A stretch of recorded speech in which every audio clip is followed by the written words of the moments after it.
네, 오늘 말씀은 출애굽기 10장 12절에서 20절 말씀입니다. 저와 여러분이 한 절씩 교독하겠습니다. 여호와께서 모세에게 말씀하셨습니다. 내 손을 이집트 땅 위에 뻗어 메뚜기들이 이집트 땅에 올라와 이 땅의 모든 풀과 우박이 담긴 모든 것을 다 먹어 치우게 하여라. 그리하여 모세는 지팡이를 이집트 위에 들었습니다. 그러자 여호와께서 동쪽에서 바람을 일으키셨고 그날 종일 곧 밤낮으로 그 땅에 바람이 불어왔습니다. 아침이 되자 동쪽 바람이 메뚜기들을 몰고 왔습니다. 메뚜기들은 온 이집트 땅에 올라가 나라 곳곳에 자리를 잡았습니다. 그때가 어찌나 끔찍하던지 이런 메뚜기 떼는 전무후무한 것이었습니다. 메뚜기들이 온 지면을 덮어 땅이 새카맣게 변해버렸습니다. 그것들은 우박이 내린 뒤에 남은 것, 곧 밭에 자라는 채소와 나무에 달린 과일을 다 먹어치웠습니다.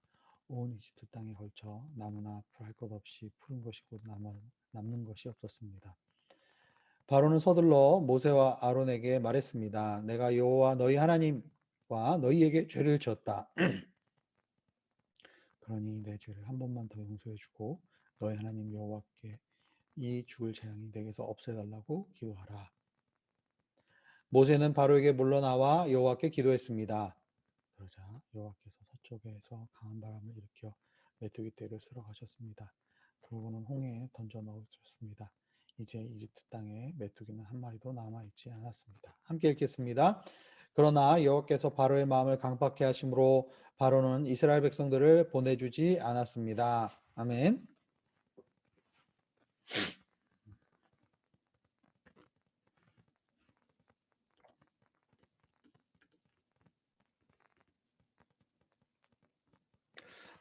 UAE에서 이제 코로나 전에 저희들이 이제 해외로 휴가를 이제 갈 수 있는 그런 기회들이 있죠. 저도 이제 아이들 데리고 영국에 여름에 휴가를 간 적이 있었습니다.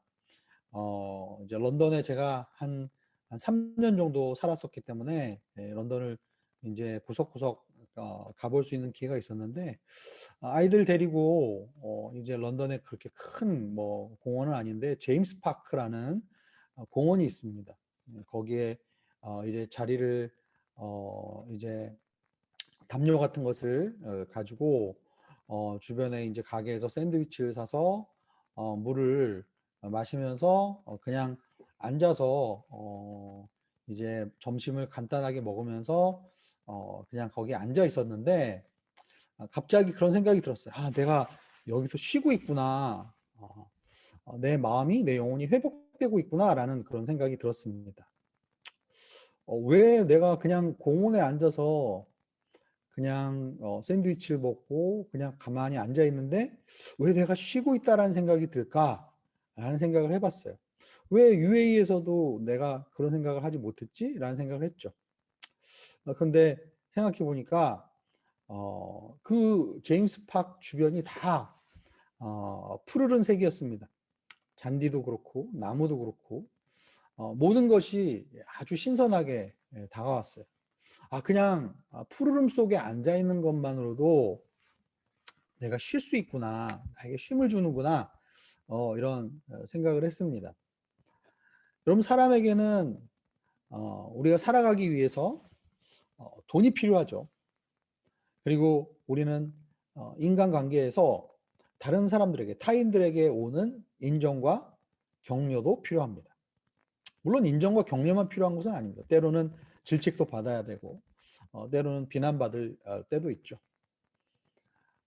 개인적으로 일을 하면서 그 일들을 잘 마무리하고 그리고 내가 성취감을 갖는 것, 그리고 어떤 분야에서 내가 어느 정도 의미 있는 존재로 사람들이나 내 분야에서 내가 뭔가를 이뤄냈다는 그런 자아 성취도 우리에게는 필요합니다.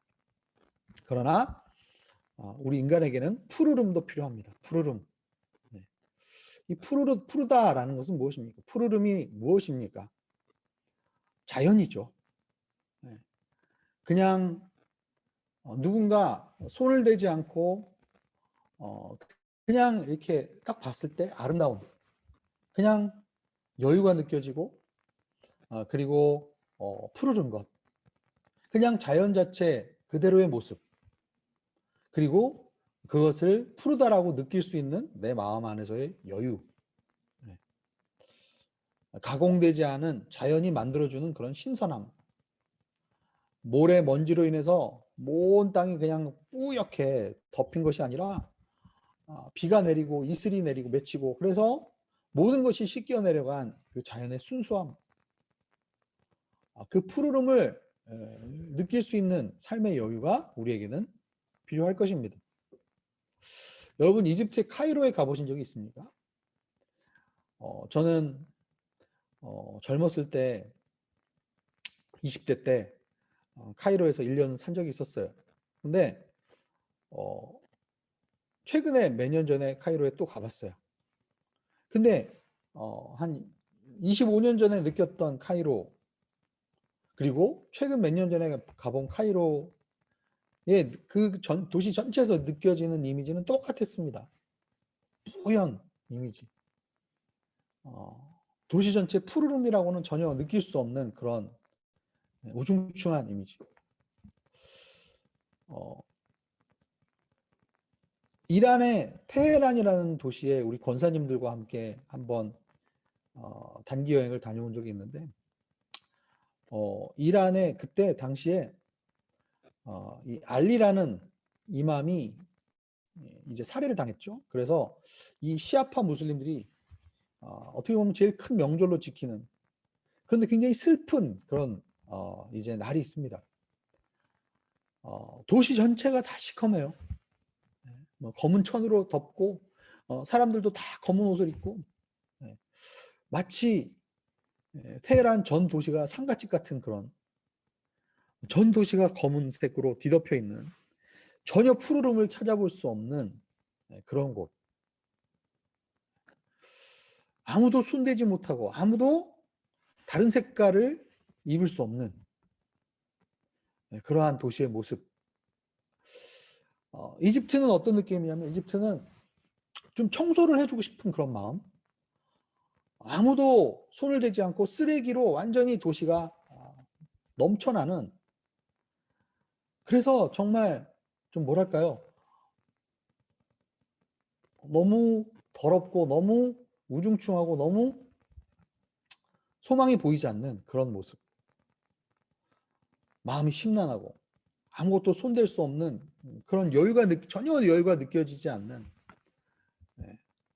그런 마음이 들 때 우리의 마음속에 푸르름이 사라집니다.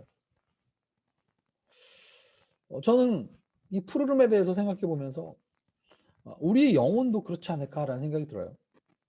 반복적으로 죄를 짓고, 그리고 처음에는 내 이기심과 어떻게 보면 내 욕심으로 내가 하고 싶은 것을 막 이제 골라서 하고 살았지만, 나중에 보면 그것이 나에게 죄가 되고 반복적인 죄의 세력이 되고, 계속 그래서 내 마음과 내 영혼 전체가 어두움으로 덮어질 때 내 영혼의 푸르름이 사라지는 것.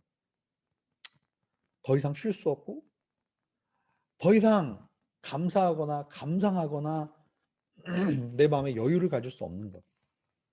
뭔가 이렇게 할 수 있다는 여지, 뭔가 이렇게 고칠 수 있다는 여지 자체도 전혀 느껴지지 않는, 그냥 살아가고 있는 것.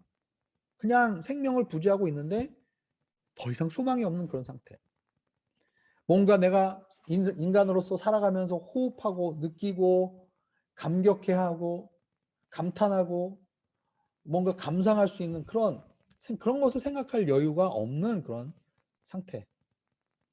마음의 푸르름이 사라진 상태가 아닐까라는 생각이 듭니다. 오늘 본문이 그렇습니다. 본문 전체를 여러분이 쭉 읽어보시면, 묵상해 보면 어떻습니까? 저는 그냥 슬픈 것 같아요. 슬픈 그런 이미지가 듭니다. 왜냐하면 계속 반복되는 본문 아닙니까? 그런데 보면은 이제는 모세도 더 이상 바로랑 싸우지 않습니다. 그냥 기계적으로 물러나와서 여호와께 기도를 해줍니다. 바로의 이야기를 들으면서 진정성이 느껴지지 않죠. 계속 똑같이 지금 고집을 피우고 속이고 이렇기 때문에 마음의 푸르름이 전혀 느껴지지 않아요. 뭔가 이 상황에서는 좋아질 여지가 더 이상 없다라는 느낌이 강하게 들죠. 아, 이제는 진짜 망하겠구나. 이젠 진짜 죽음으로 가고 있구나. 더 이상 소망이 없구나. 희망의 여지를 조금이라도 발견할 수 없구나. 전혀 이 본문에는 다른 색깔이 허용되지 않는구나 라는 그런 생각이 들 정도의 참 어두운 본문이라고 할 수 있어요. 메뚜기 재앙이 이제 닥치죠. 어제 예언한 대로 메뚜기 재앙이 닥치는데 12절에 보면은 여호와께서 모세에게 내 손을 이집트 땅에 뻗어 메뚜기들이 이집트 땅에 올라와 이 땅의 모든 풀과 우박이 남긴 것들을 다 먹어치우라.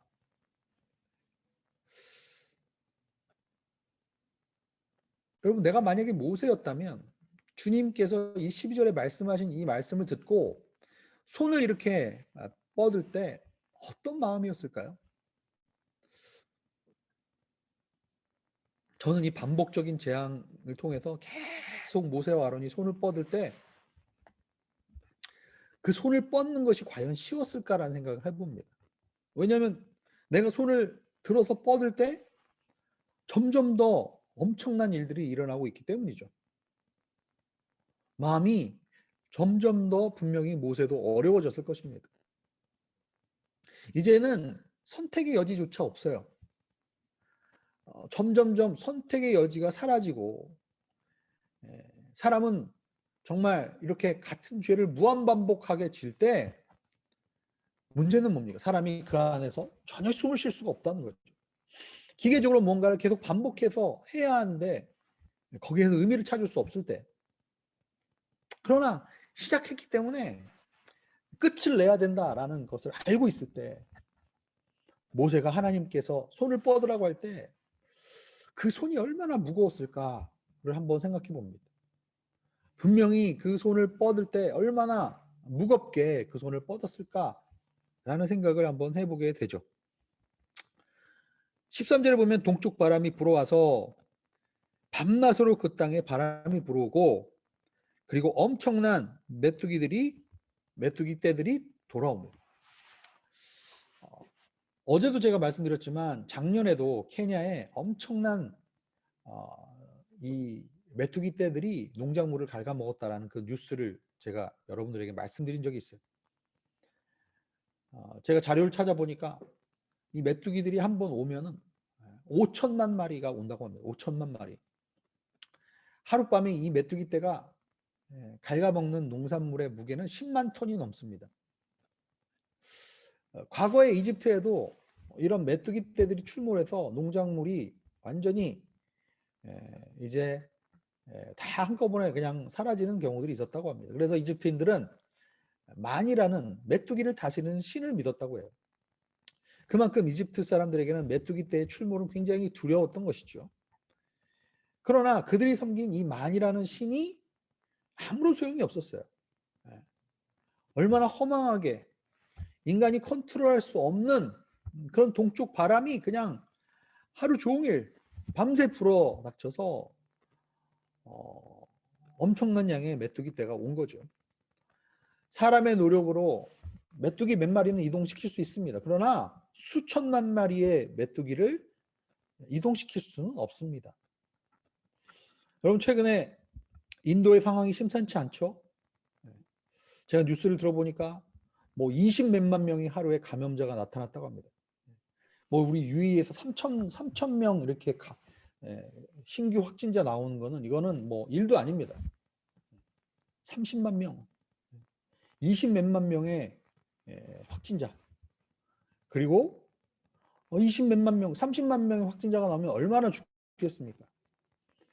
UAE에서도 하루에 3명이 죽었다라고 하면 가슴이 철렁 내려앉지 않습니까? 그런데 인도에서는 그냥 하루에 몇 명이 아니라 수천 명이 코로나로 목숨을 잃고 있습니다. 작년에 기억하십니까, 여러분?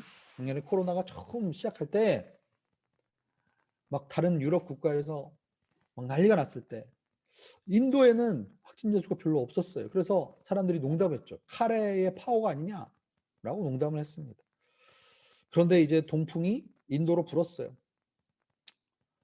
어둠이, 두려움이 그 땅을 지금 덮고 있습니다. 14절과 15절에 보면은 얼마나 끔찍한지 전무후무하다 이런 말을 했어요.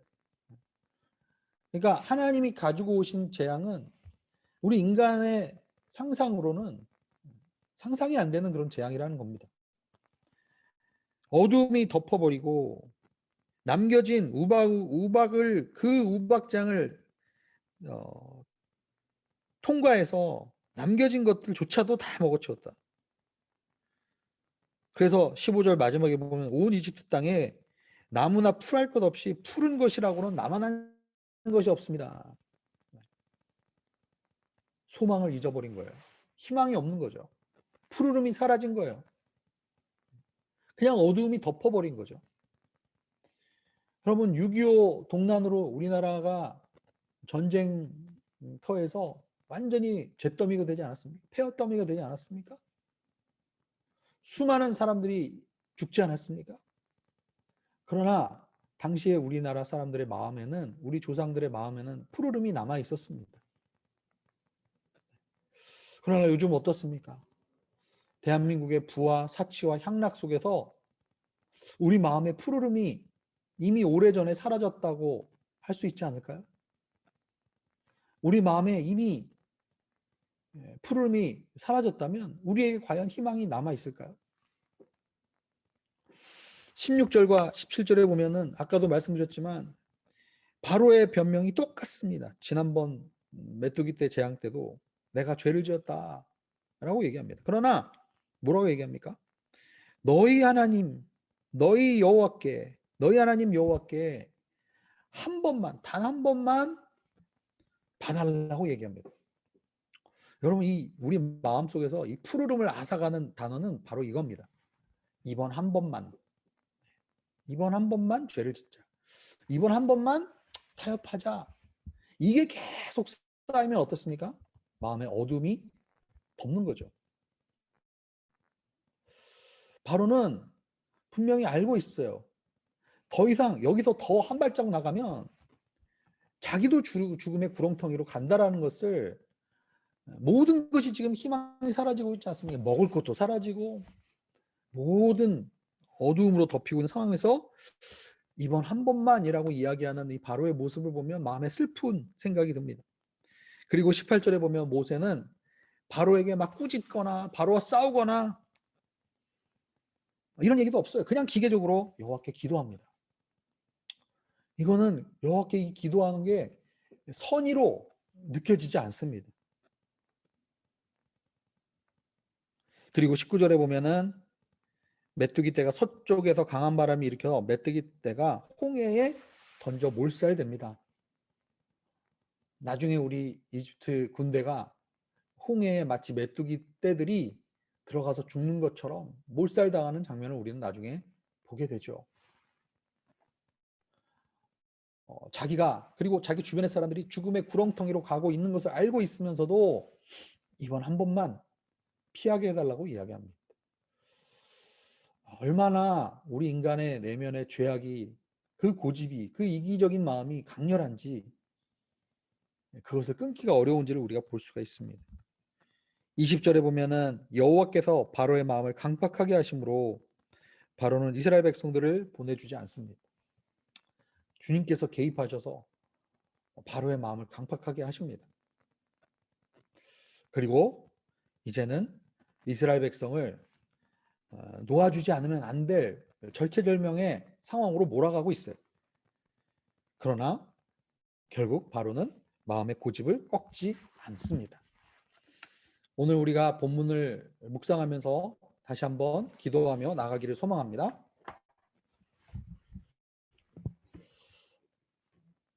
PPT를 좀 보여주시면서 같이 기도하겠습니다. 우리가 오늘 기도할 때 하나님, 우리의 마음의 푸르름을 회복할 수 있기를 원합니다. 어두움이 완전히 덮여지지 않기를 기도합니다. 일상의 여유와 희망이 우리 안에 있기를 원합니다. 혹시 내 안에 이번 한 번만이라는 속삭임에 오늘 하루 반응하지 않기를 바랍니다. 더 이상 이렇게 살면 안 돼. 더 이상은 안 속아. 이러한 음성에 귀를 기울일 수 있기를 원합니다.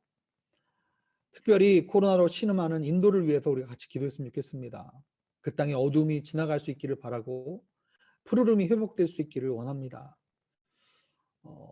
전체가 검은색으로 덮여 있는 테헤란을 위해서 기도하기 원합니다.